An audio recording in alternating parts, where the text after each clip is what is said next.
Hello दोस्तों, आज के इस लेक्चर में आपका बहुत बहुत स्वागत है। और आज के इस लेक्चर में हम बात करेंगे composition of good brick and harmful ingredients in bricks. यानी कि ब्रिक्स एक अच्छी क्वालिटी की ब्रिक बनाने के लिए हमें उसमें क्या क्या मिलाना चाहिए, और एक अच्छी क्वालिटी की ब्रिक बनाने के लिए हमें उसमें क्या क्या नहीं मिलाना चाहिए ड्यूरिंग मैन्युफैक्चरिंग। यानी कि ब्रिक बनाते समय हमें उसमें कौन कौन सी चीज़ें हैं, यानी कि कौन कौन से इंग्रेडिएंट्स हैं ब्रिक के, जो हम उसमें डालेंगे तो हमारे पास एक गुड क्वालिटी की ब्रिक आएगी। और क्या क्या उसमें हार्मफुल इंग्रेडिएंट्स होते हैं ब्रिक में, जो हमें ब्रिक में पहुंचने से जिन्हें हमें रोकना होता है। तो चलिए शुरू करते हैं आज के इस लेक्चर को। और इस लेक्चर को पूरा देखना दोस्तों, क्योंकि इस लेक्चर में मैं सिर्फ वही पॉइंट्स लेके आया हूँ जो कहीं ना कहीं किसी एग्ज़ाम में पहले पूछे गए हैं। तो चलिए शुरू करते हैं। यहाँ पर आप एक ब्रिक की पिक्चर देख रहे होंगे। इस ब्रिक में ये जो हेडर फेस है, इस साइड को हम हेडर कहते हैं। इसमें जो हेडर और स्ट्रेचर के बीच में जो एंगल होता है, यानी कि जो 90 डिग्री का एंगल होता है, उसे हम एरिस या फिर एंगल भी कहते हैं। और ये जो इसकी सबसे लंबी वाली साइड होती है, इसको हम स्ट्रेचर कहते हैं। इन्हीं स्ट्रेचर और हेडर की बदौलत हम अलग अलग बॉन्ड्स बनाते हैं ब्रिक मशीनरी में। सबसे टॉप पर दोस्तों इसमें एक डिप्रेशन आपको दिख रहा होगा, इसे फ्रॉग और इंडेंट कहते हैं। ये मैन्युफैक्चरर के एडवर्टाइजमेंट के लिए भी काम आता है, पर इसका जो मेन पर्पज़ होता है वो होता है ब्रिक दो ब्रिक्स के बीच जॉइंट बनाना और उन्हें बहुत अच्छे से आपस में बॉन्ड बनाना, जिससे कि ब्रिक मशीनरी हमारी सॉलिड और स्ट्रॉन्ग बने। तो चलिए दोस्तों, बात करते हैं कंपोजिशन ऑफ गुड ब्रिक के बारे में। और दोस्तों मैं आपको बता देता हूँ कि जो एक ब्रिक होती है वो मेनली 5 तरीके के इंग्रेडिएंट से मिलके बनी होती है।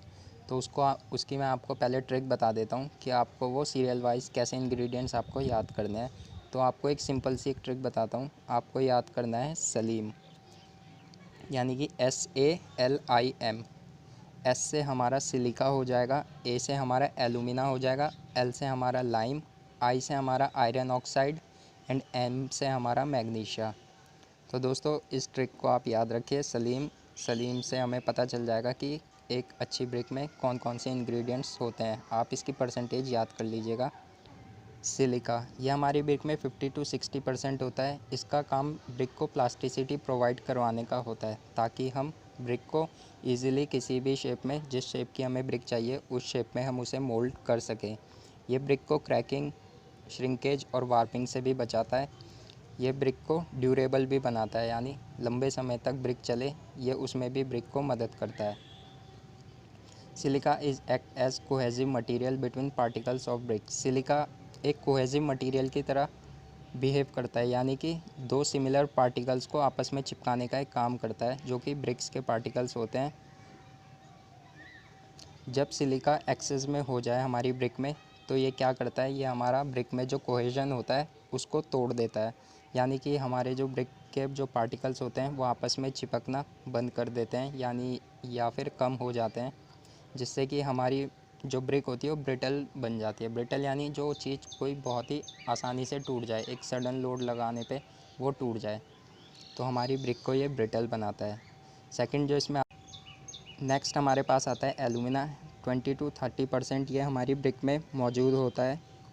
ये क्या करता है, ये वाटर को एब्जॉर्ब करता है और ब्रिक को प्लास्टिसिटी प्रोवाइड करवाता है, वैसे ही प्लास्टिसिटी जैसे कि सिलिका प्रोवाइड करवाता है, इस तरीके से, ताकि इसको किसी भी आसानी से किसी भी शेप में मोल्ड कर दिया जाए।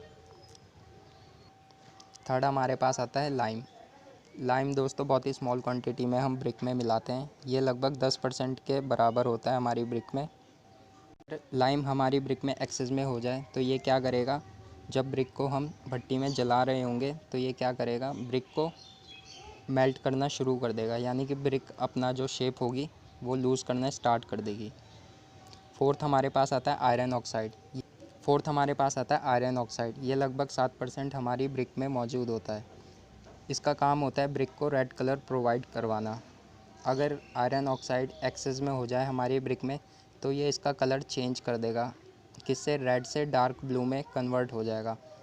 आयरन ऑक्साइड हमारी ब्रिक्स को स्ट्रेंथ एंड हार्डनेस भी प्रोवाइड करवाता है। फिफ्थ एंड लास्ट जो हमारे पास इंग्रेडिएंट आता है ब्रिक का, उसको हम कहते हैं मैग्नीशिया। ये भी हमारे पास स्मॉल क्वांटिटी में होता है, लगभग 1% के बराबर मैग्नीशिया होता है जो ब्रिक में वो येलो कलर इम्पार्ट करवाता है, और जो श्रिंकेज होता है उससे भी ब्रिक को ये बचाता है, यानी कि श्रिंकेज कम करने का काम ये ब्रिक में करता है। Excess of magnesia led to decay of bricks. अगर मैग्नीशिया ज़्यादा क्वांटिटी में ब्रिक में हो जाए तो ये क्या करेगा, ब्रिक को कमज़ोर कर देगा, यानी कि ब्रिक आसानी से टूट जाएंगी और उनकी जो स्ट्रेंथ होगी वो बहुत ही कम होगी। तो दोस्तों इस लेक्चर में हमने बात की कंपोजिशन ऑफ गुड ब्रिक। अगले लेक्चर में हम बात करेंगे हार्मफुल इंग्रेडिएंट्स इन ब्रिक।